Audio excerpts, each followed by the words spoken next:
মামাই দিয়া গছপুলিকেইটা আনি থৈ দিয়া আজি কেইবাদিনো হ'ল। মায়ে একদিন কৈয়ে আছে গছপুলিকেইটা ৰুবলৈ, পিছে সময়হে পোৱা নাছিলোঁ।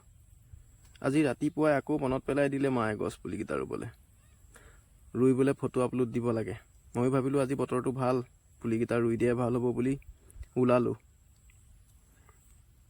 নহ'লে আকৌ 10,000 টকা পোৱা নাযাব নহয়। পুলিকেইটা ৰুবলৈ বুলি পুলিকেইটা ৰোৱাৰ আগতে পুলিকেইটা এবাৰ ভালদৰে চাই ল'লোঁ। নহ'লে আকৌ যোৱাবাৰৰ দৰে গছৰ পুলি সলনি কিজানি ডালিকে দি পঠাইছে। পুলিকেইটা এটা দুটাকৈ ৰুই সম্পূৰ্ণ কৰিলোঁ।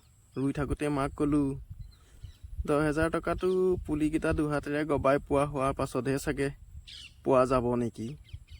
মায়ে যেনেকৈহে চালে, ভয়েই খাইছিলোঁ বাপেকে। বাকী আৰু নমস্কাৰ।